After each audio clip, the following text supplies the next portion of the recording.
Okay, so something you're going to want to keep in mind during all of your training is your scoring rubric. So your scoring rubric is this sheet, which kind of goes through a couple different explanations of what that looks like. So whenever you do something in training, you're going to be at a particular grade school level. So let's say you're teaching your dog to sit and then you're teaching them to stay. I think a sit stay is a better example. So your dog knows how to sit, meaning they can put their butt on the ground, but they don't know that they're supposed to do it for a certain amount of time. So you could start at a very low grade school level. So let's say they're starting in, preschool, which means they can hold their stay when you take one step back and one step forward. That's maybe, grade one. For some dogs, it might be even less, but that's just an example. Then let's say, kindergarten is 2 steps back and 2 steps forward. And then first grade is 3 steps back and 3 steps forward. And these are just examples. Obviously, you can always break it down into smaller pieces, but you can see at each of these levels, there's a different grade school level that your dog's going to be in. And you're going to want to work at each grade school level with a number of trials in mind. So let's say in preschool, you do 7 different trials within preschool. So that's your taking 1 step back, taking 1 step forward. You do that, let's say, 7 to 10 times. Each time you do that trial, so 1 through 10 trials that you do in preschool, where you're taking that 1 step back, 1 step forward, practicing your dog's stay.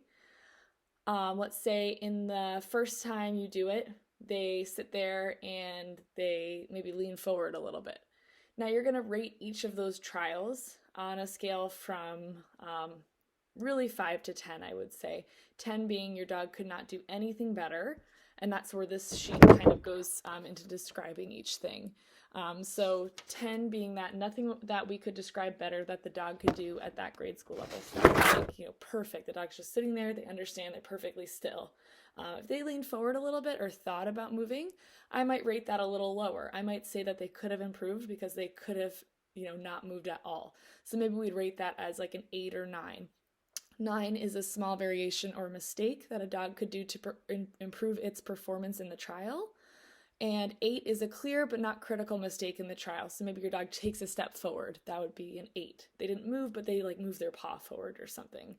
A 7 would be a pretty significant mistake or critical mistake. 6 would be a pretty poor trial, but the dog got through it and was still able to take food, which that goes into more like behavior training. If your dog is nervous, they won't take food. So probably during sit stay, they're going to be able to take food. But that's something to also keep in mind.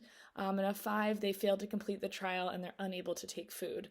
So we could say, in the sit stay example, maybe a 7, a pretty significant mistake would be maybe standing up and standing up and taking a step forward. 6 would be they just moved forward and came with you. And 5, they just maybe followed you right from the get-go. You took that step back and they were just like, yeah, I'm coming with you. So they didn't complete the exercise at all, basically. So as you rate each of these trials, so let's say, and going off of this sheet again, so if you get a 10, you're ready to move to the next grade school level. I would say in this kind of example, I would wait till you get 2 to 3 10s in a row before moving forward as like a general rule for anything you're working on.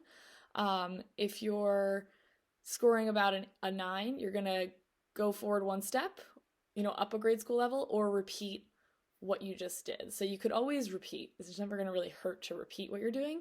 But you do want a real way to quantify your training progress to know if you're ready to take that step forward or not.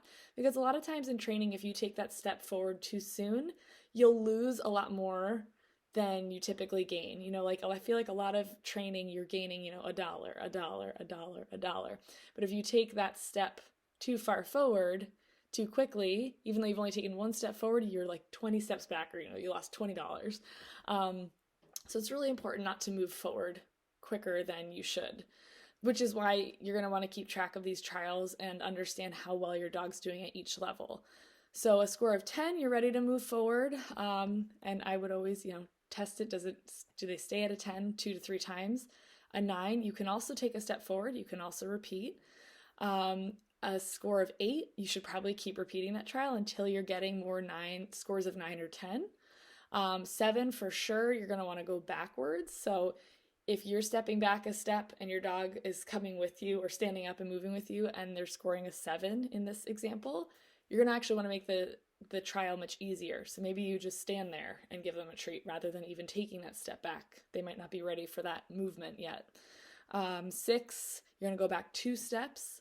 However, you can break that down smaller to make it easier for your dog.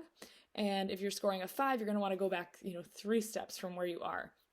So if your initial step is taking 1 step back and 1 step forward, and you need to go 3 steps back from that to make it 3 steps lower in their grade school level to make it easier for your dog, you're going to probably, stand there, say sit, stay, and just start saying yes and giving them treats just for sitting there. You're not moving, you're just feeding them while they're sitting, and that's encouraging their stay. So that would be like the easiest way to get your dog starting to sit and then stay.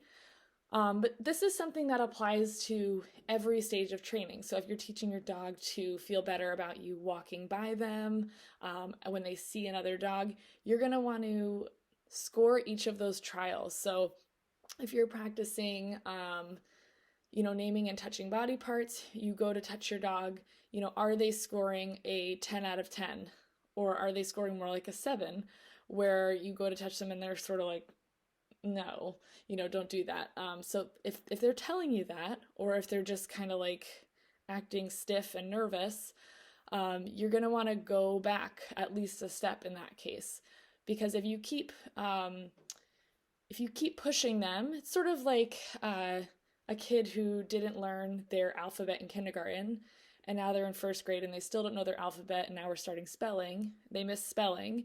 Now we're moving on to 2nd and 3rd grade and they're starting to read more sentences and they still don't know their alphabet. You can't move forward if you don't get really good results at each step. So you want to make sure you have overwhelming success, which is that score of 10 at each step of training before you move on. Otherwise, your dog's going to get lost along the way and they're not going to understand the process, and you're not going to get the results you want, which is super frustrating sometimes. So this can seem a little tedious sometimes, but it'll really break things down for you and help you keep track of your progress in the process of training. You always want to stay focused on how is my dog doing at each step, not I want them to, be able to do this thing that I want them to do. Just like you wouldn't tell your kid, when they're 3 or 4 years old, like, hey, I my goal for you is to read this college level textbook because I want you to go to college. You're not going to expect that of a 3-year-old. You're going to give them the time to learn each step and be really proud of them at each step and help them through each step before you have these really high expectations. Like if your dog's afraid of being touched or afraid of other dogs, we're not just going to expect them to overnight be able to get over that fear, in just a few weeks. They probably need more time. So we need to be with them every step of the way, helping them where we can and seeing where they're progressing. Maybe your dog wasn't eating initially when they looked at a dog and now they're starting to take food. So that kind of stuff is really helpful to help you know that you are making progress, even though when it's slow and incremental, it can feel like you're not making progress because you're not getting that total end result yet. So that's why you really want to focus on these little steps in the process. And then, so the other part of this sheet, factors for consideration when you're setting up trials, so at the bottom,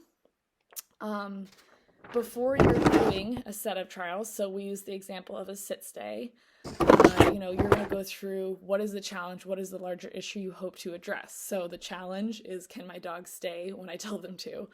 Maybe the challenge is just you moving. The challenge eventually could be you move and you throw a ball. Can your dog stay in that situation? Now, that's a really high grade school level. So that's an idea of what a challenge can look like. Larger issue you hope to address, probably you want your dog to have some self-control. You go somewhere and you tell them to stay, you want them to be able to stay. That's the larger thing is impulse or self-control. That's what we're addressing with that exercise. Your goals for the training session, you probably want your dog to stay still for a sit-stay. What is your dog's grade school level? If you're just starting this, any exercise you're just starting is always preschool. The lowest absolute level you could start with. You're always going to start at the lowest level anytime you start a new grade school level. So the other side of that, what is the human's grade school level? So as the owner training your dog, you probably didn't get a dog to become a dog trainer, but you're you're going to have to do some of that dog training to get your dog where you want them to go. So you also have a grade school level. So you both need time to progress and to be patient with each other. So be patient with your dog, be patient with yourself, and realize that nobody's perfect when they first start something. Your safety protocols. So yeah, getting things set up so that you can set you and your dog up for success. Don't put either of you in over your head. Don't put anyone in any unsafe conditions. What inputs will you be using? That's sort of like, what training tools are you using? Are you using a marker word? Are you using conditioned relaxation, an intermediate bridge? What are you using to help and support the dog, and maybe even yourself?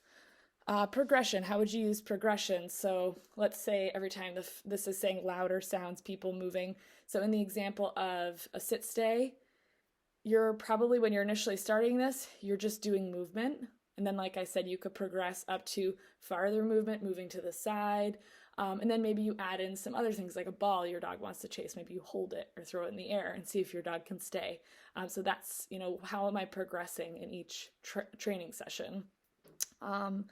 Tools you're using. Are you using a leash, a toy, something, to maybe help your dog? So if you do back away and they do go to follow you when you're telling them to stay, maybe you have a leash attached to them so they can't follow you, to help them understand they can't leave that area you're telling them to stay in. Geography, are you doing this inside, outside, on the grass? Which location would be most appropriate for the session? So all of these things are really important. You're always going to start training inside. So if you're starting a new grade school level, you better be starting inside, because outside it just involves a whole lot more distractions and you can't control those distractions. So if you're doing something outside, your dog better be pretty good at it inside, scoring that 10 out of 10 before you move outside. Scoring a 10 out of 10 in high distractions inside that you've created, adding the ball inside, throwing the ball inside, getting a 10 out of 10 in that before moving outside to a sit stay outside where there's squirrels and people and whatever else going on. Roles. So who will have assigned roles in the session? What will each person's role be? So that could be like, let's say, to add distractions to your dog's sit stay, you ask your dog to sit, stay. Now your dog's at a really high grade school level. They are able to sit and stay when you move away, when you move to the side, when you walk all the way around them in a circle. You can toss a ball, they won't move. You can throw the ball, they won't move. And now you want to have another person make a distraction and come in the door, and you want your dog to stay. So that could be that other person's role is to walk in the door and say like, hello, and your dog's supposed to stay. So that's a really advanced grade school level. But if you do your homework in each step and get 10 out of 10s, you will get there a lot faster than if you just keep jumping around and assuming where your dog is ready. It actually saves you a lot of time to stick to this process. And then scoring is this whole scoring process where we want our dogs to be getting overwhelming success or 10 out of 10 in each trial before we move on to a new grade school level.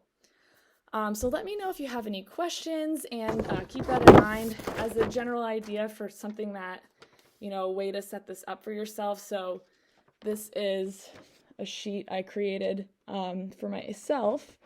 So I have, the dog, the breed, exercise, and these are all the different trials. So you can create something like this where maybe you'd have sit, stay 1 foot back, sit, stay 2 feet back, sit, stay 3 feet back. And down here might be sit, stay, taking 2 steps to the left, 2 steps to the right, whatever you want to do. And then you're scoring each of these trials. And then once you know, oh, look, I got 10, 10, 10, I'm ready to move down to my next step. So something like that to help gauge your training and where you're at.